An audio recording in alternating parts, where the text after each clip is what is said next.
명성교회 목회 세습 이후 교회가 속한 서울 동남로에는 세습을 반대하거나 두둔하는 쪽으로 나뉘어 갈등을 빚어왔습니다.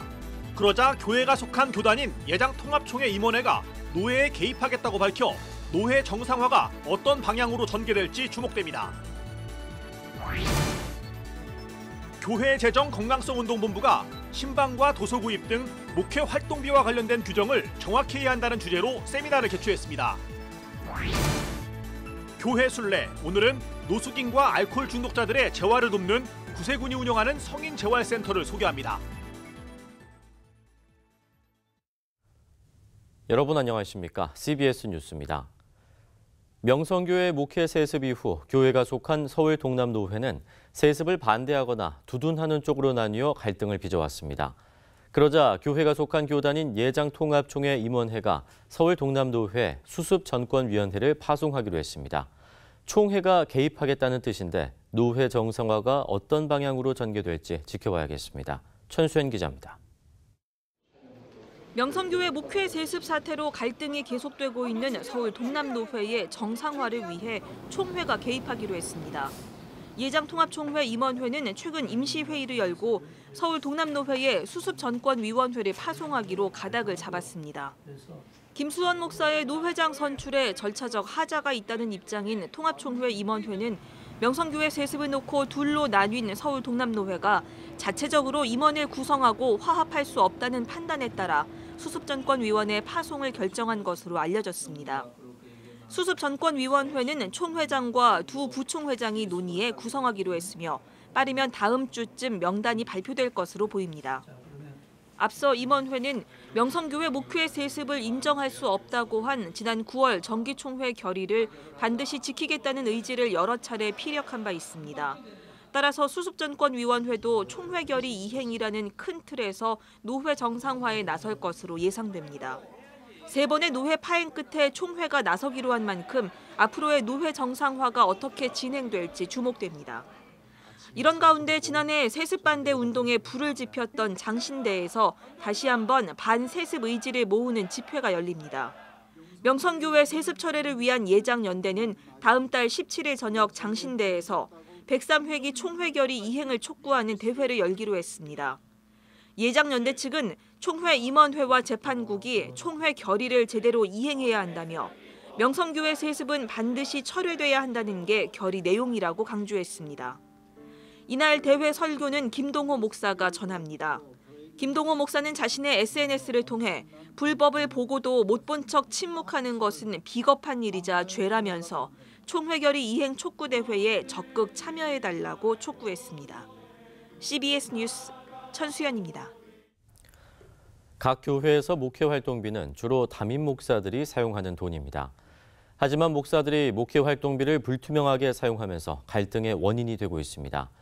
교회 재정 건강성 운동본부가 목회 활동비를 주제로 세미나를 개최했습니다. 이순규 기자의 보도입니다. 최근 일부 교회에서 목회 활동비는 갈등의 원인이 되어 왔습니다. 목사들이 목회 활동비를 교인 신방이나 도서 구입비 등에 사용하지만 제대로 된 증빙 서류를 구비하는 경우는 거의 없기 때문입니다. 목회 활동비의 불투명한 사용으로 목사와 교인들 간 불신감만 높아져 분쟁을 벌이는 일도 비일비재합니다. 교회 재정 건강성 운동본부가 목회 활동비를 주제로 세미나를 개최한 것은 이런 문제의식을 공유하고 더 이상 이로 인한 갈등이 생기지 않도록 하자는 데 목적이 있습니다. 발제자로 나선 정성규 목사는 자신이 담임으로 있는 예인교회의 예를 들었습니다. 예인교회의 경우 목회 활동비라는 명목으로 담임 목사에게 별도로 먼저 지급하는 목회비는 없습니다. 담임 목사가 신방이나 경조사에 일단 돈을 쓰고 영수증을 첨부해 교회에 청구하는 방식입니다. 도서 구입비 역시 마찬가지입니다. 담임 목사가 책을 읽고 난 뒤에는 교회 도서관에 기증합니다. 정성규 목사는 목회자가 건강하게 목회하기 위해서라도 구체적인 재정 규정은 반드시 필요하다고 말했습니다. 진짜 자유롭게 목회하려면 재정의 규정이나 목회비의 규정들이 있어야 되고 그 규정들을 명확하게 서로 공유하고 이해하고 또 집행하는 방식이 필요하다고 생각합니다. 최호윤 회계사는 여전히 사회보다 교회가 재정 사용에 대한 인식이 뒤처져 있다고 지적했습니다. 사회는 이미 모든 경비를 실제 발생하고 지출한 비용으로만 정산하고 있는데 더욱 엄격하게 관리해야 할 교회 재정을 함부로 사용하고 있다는 겁니다. 청지기는 하나님이 교회를 통해서 50만 원이라는 목회 활동비를 나한테 맡겼다면 나는 이 50만 원으로 어디에 어떻게 사용됐습니다를 내가 정산하고 계수해서 하나님께 내가 보고를 해야 됩니다. 교회의 절차가 이렇다 저렇다가 아니라. 최호윤 회계사는 또 목사가 신방이나 상담 등 목회 활동에서 발생하는 지출은 목회 활동비로 볼 수 있지만 목회와 직접 관련이 없는 개인 의료비와 휴가비, 출장비, 정기 간행물, 구독료 등은 엄밀히 말해 목회 활동비로 볼 수 없다고 강조했습니다. CBS 뉴스 이승규입니다.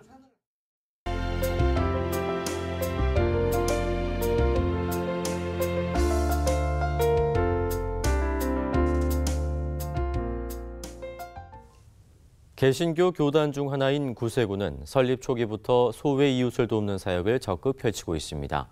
오늘 교회 순례는 구세군이 운영하고 있는 성인 재활센터를 소개합니다.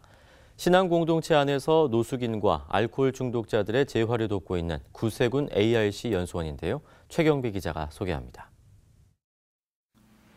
서울 송파구에 위치한 구세군 ARC 연수원은 한국 구세군이 알코올 중독자와 노숙인의 재활을 돕기 위해 운영하고 있는 기관입니다.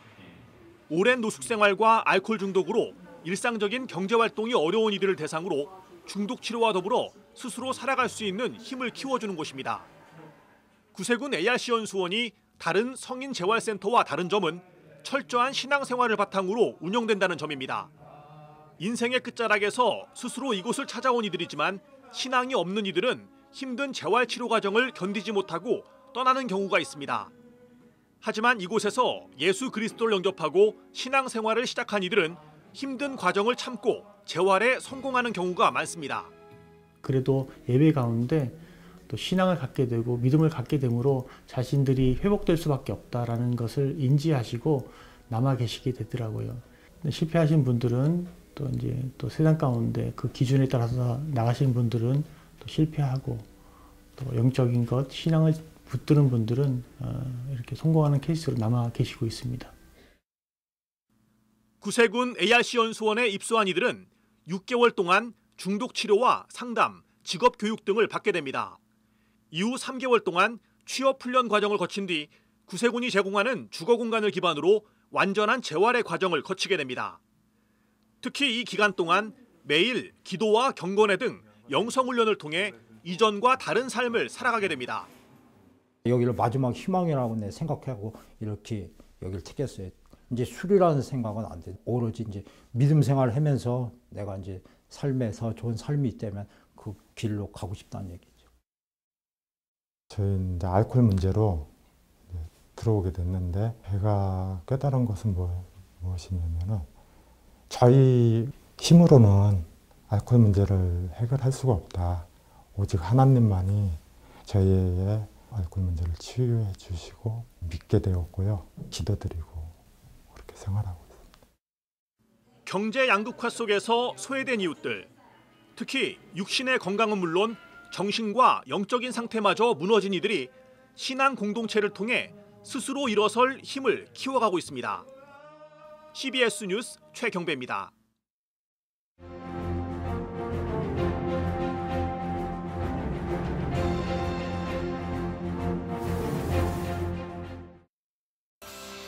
구세군 자선냄비 모금 운동이 내일부터 시작됩니다. 구세군 자선냄비는 재난을 당한 사람들, 슬픈 성탄을 만난 사람들을 먹이기 위해 시작됐습니다. 1891년 미국 샌프란시스코에서 시작된 자선냄비는 우리나라에 1928년에 등장해 올해로 90주년을 맞았습니다. 자선냄비는 가장 오래되고 대표적인 이웃돕기 운동이어서 사회상의 변화까지 감지할 수 있는 운동이기도 합니다. 자선냄비의 변화를 보면 안타깝게도 우리 사회의 소외된 이웃을 향한 인정이 메말라가고 있음을 알 수 있습니다. 2010년 모금액이 287억 원, 2013년에 271억 원이었으나 2014년에 99억 원으로 뚝 떨어졌습니다. 이후 지난해까지 100억 원대를 유지하고 있습니다. 자선 냄비 변화가 우리 사회의 현실을 판단하는 기준은 아니지만 변화의 흐름을 살피는 데는 도움이 될 수 있습니다. 이 흐름을 보면 이웃을 도우려는 우리의 의지가 약화되지 않았느냐 하는 판단을 할 수 있습니다. 우리의 경제 규모는 확대되고 있지만 이웃을 위한 모금 활동이 후퇴하고 있는 것은 안타까운 현실입니다. 그만큼 사회가 팍팍해지고 있다는 반증일 수도 있습니다. 구세군 자선 냄비 외에도 저소득층을 지원하는 사회단체는 많이 있습니다. 정부의 사회 안전망도 크게 확대됐습니다. 저소득층에 대한 정부와 지방자치단체의 지원은 크게 늘었습니다. 산업화 이전 시대처럼 우리 주변에 끼니를 때우지 못하고 배고픔을 견뎌야 하는 사람은 많지 않습니다.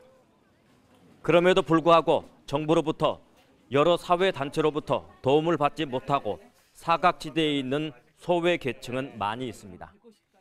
부자는 더 부유해지고 가난한 사람은 더 가난해지는 상대적 소외감도 느낄 겨를이 없는 사람들이 아직 많다는 얘기입니다. 법에 따라 아주 경직된 구호를 하는 정부나 지방자치단체가 이런 사람들의 정서적인 또 실질적인 필요를 다 채워줄 수는 없습니다. 사각지대에 있는 소외계층을 돕는 것은 그들 주변의 개인이나 사회단체의 몫이기도 합니다. 고급 음식점에서 연인과 혹은 가족과 함께 식사하는 것이 개인의 즐거움일 수 있지만 예수님과 함께하는 즐거움은 아닐 것입니다. 성탄에 소외된 이웃과 함께하는 것은 예수님과 함께하는 기쁨이 될 수 있습니다. CBS 논평이었습니다.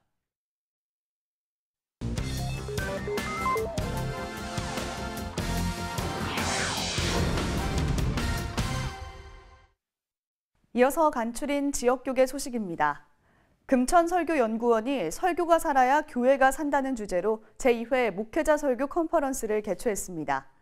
빈들교회는 35년간 노동자들을 위해 헌신한 김규복 목사의 노고를 취하하는 자리를 마련했습니다. 금천설교연구원이 주최한 제2회 목회자 설교 컨퍼런스가 열렸습니다. 좋은설교연구소 박영재 목사와 침례신학대학원 임도균 교수, 금천교회 김진홍 목사가 강사로 나서 설교자의 자세와 설교의 실제 적용 등을 주제로 강의했습니다.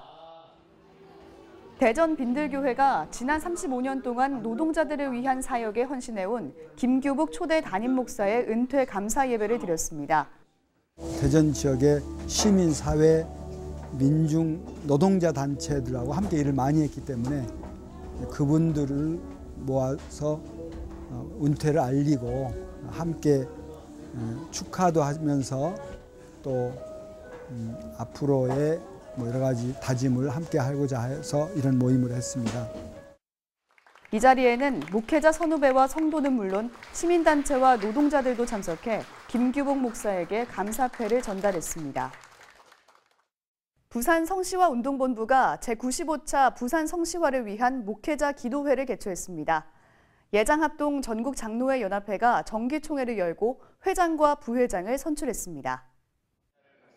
부산 성시화 운동본부가 목회자, 평신도 등 180여 명이 참석한 가운데 부산 성시화를 위한 목회자 기도회를 열고 남북통일과 한국교회 부산 성시화 등을 위해 기도했습니다. 앞으로 지속적으로 부산을 위해서 또 나라와 민족을 위해서도 우리 목사님들이 더욱더 많이 모여서 기도하기를 소망합니다. 예장합동 전국장로회 연합회 제48회 정기총회가 회원 950여 명이 참석한 가운데 열렸습니다.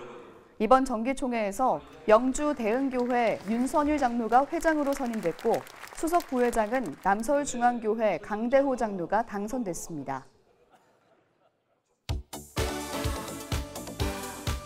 대한성소공회가 올해 해외 보급한 성서는 지난해보다 5만 5,917부 증가한 605만 9,379부인 것으로 나타났습니다. 대한성소공회는 최근 서울 서초동 성서공회 회관에서 정기이사회를 열고 모두 118개 나라의 217개언어로 약 600만 부의 성서를 보급했다고 말했습니다.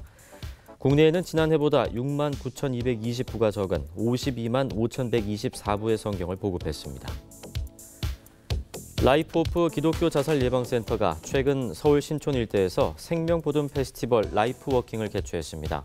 참가자들은 자살 예방에 대한 내용을 담은 피켓을 들고 신촌 일대 약 2km를 걸으며 생명에 대한 인식 개선을 촉구했습니다. 라이프 워킹은 자살 문제의 심각성을 알리고 기독교 가치관으로 생명에 대한 인식을 개선해 가자는 의미로 지역 일대를 걷는 자살 예방 캠페인입니다. 예수교대한성결교회가 최근 경기도 안양 성결대학교에서 미래통일한국 포럼을 개최했습니다. 포럼에는 예성총회 북한 선교위원회 위원장 노윤식 목사가 기조 발제자로 나서 현재 북한 상황을 공유하고 기독교인들이 통일 한국을 위해 성령의 불쏘시개가 되자고 말했습니다. 참가자들은 변화하는 한반도 정세와 미래 북한 선교에 대한 교단적인 접근 방법과 방향성을 살펴보는 기회가 됐다고 말했습니다. 굿네이버스가 대국민 아동학대 국민감시단 활동을 시작했습니다. 대국민 아동학대 국민감시단 활동은 11월 19일 아동학대 예방의 날을 맞아 시작했으며 누구나 참여 가능합니다. 감시단은 학대 아동이 있는지 주의를 잘 살펴보고 학대 아동 발견 즉시 112로 신고 등을 통해 아동학대 예방에 나서게 됩니다.